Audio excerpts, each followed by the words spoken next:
falsos ministros, homens gananciosos, falsos pastores que têm deturpado o evangelho em nossa sociedade. Seja muito bem-vindo em mais um vídeo.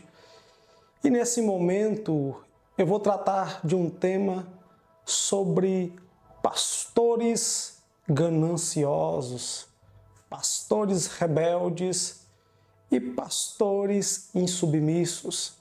Mas antes que eu vá ao conteúdo, te peço que se inscreva aqui, se inscreva no canal, ative as notificações para que a plataforma possa entender que os vídeos são relevantes e entregar o conteúdo para mais pessoas. Então, vamos ao conteúdo de hoje. Então vamos lá? Olhando para um livro bíblico que é a Carta de Judas, aquele livro bem pequenininho que está no final do conteúdo do Novo Testamento, antes do livro de Apocalipse.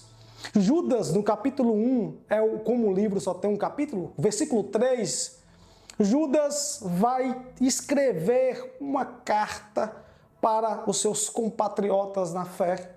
E ele vai dizer, tentando eu falar acerca da comum salvação, eu fui impelido para advertir-vos sobre os assuntos dos últimos dias. Então Judas vai começar a discorrer essa sua carta e vai dar detalhes sobre a situação de anjos rebeldes com a antiga aliança e vai agora atribuir esse estado rebelde a alguns personagens da antiga aliança a homens que estavam sendo naquela época e futuramente relacionado a pastores gananciosos. E ele vai lidar falando que são homens gananciosos que caíram na rebelião de Coré. E se você saber o que foi a rebelião de Coré, Datã e Abirão se rebelaram contra a sua liderança, que era Moisés e Arão, dizendo que Deus não só falava para Moisés e Arão, mas falava para eles também. Então, a primeira característica desses homens são homens que são rebeldes e submissos. E Judas vai dar outra característica, vai dizer que são homens que querem o prêmio e andam no caminho de Balaão. E você vai perceber que o Balaão foi um profeta ganancioso, que só visava a riqueza, só visava o dinheiro.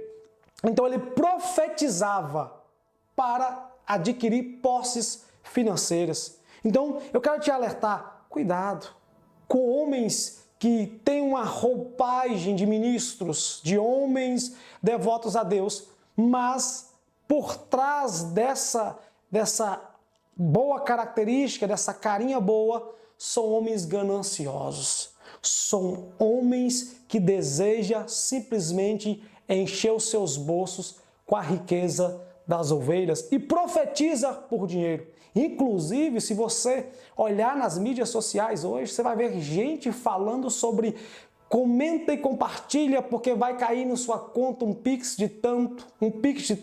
São falsos ministros, homens gananciosos, falsos pastores que têm deturpado o evangelho em nossa sociedade. E o que me intriga nesses homens é que outras pessoas, em vez de os adverti-los, deixam eles fazer o que querem.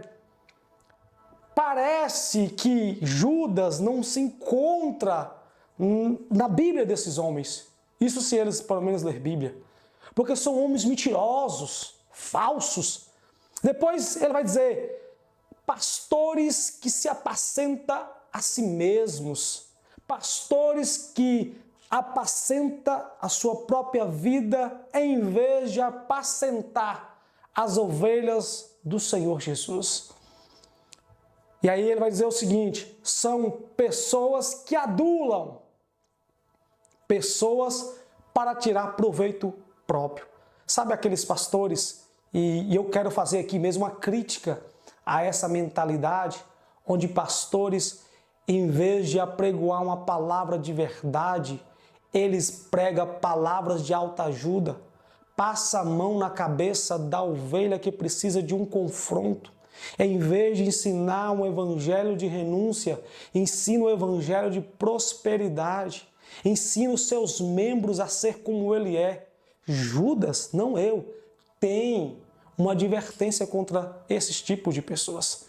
Então, são pessoas que são, aí ele vai tratar como, são nuvens sem água. Tem a aparência de ser alguma coisa, mas na verdade não são nada. E o que vai me chamar a atenção é que esse tipo de pessoa são pessoas que estão proliferando no nosso meio cristão, principalmente no meio neopentecostal, pelo fato que eles tiram da comunidade de fé a palavra. E quando você tira a palavra, o que resta simplesmente é qualquer coisa que não é evangelho. Então, o meu vídeo de hoje é para falar sobre esse tipo de pessoas. Então, são pessoas que caíram no caminho de Balaão, gananciosas, na rebelião de Coré, pessoas insubmissas, pastores que apacentam a si mesmos, pastores que adulam as ovelhas para tirar proveito comum delas, homens que carregam um pensamento maligno. E eu chego a pensar, será que esses homens, eles fazem isso porque eles não sabem da verdade ou sabem e fazem para ter proveito próprio? E se você perceber, eles fazem. Eles sabem da verdade, mas eles fazem isso porque eles querem dinheiro, são gananciosos. Paulo escrevendo a Timóteo, orientando a Timóteo, Paulo vai fazer uma advertência. E vai dizer o seguinte: aqueles que querem ficar ricos, Paulo está falando de ministros, caem em laço e tentação do diabo. Ministros que querem ficar ricos, caem em laço e tentação do diabo. Então, isso aqui é uma crítica para todos aqueles que tentam deturpar a verdade, trazendo para o meio cristão coisas que Deus já tem advertido, que Deus vai tratar com essas pessoas.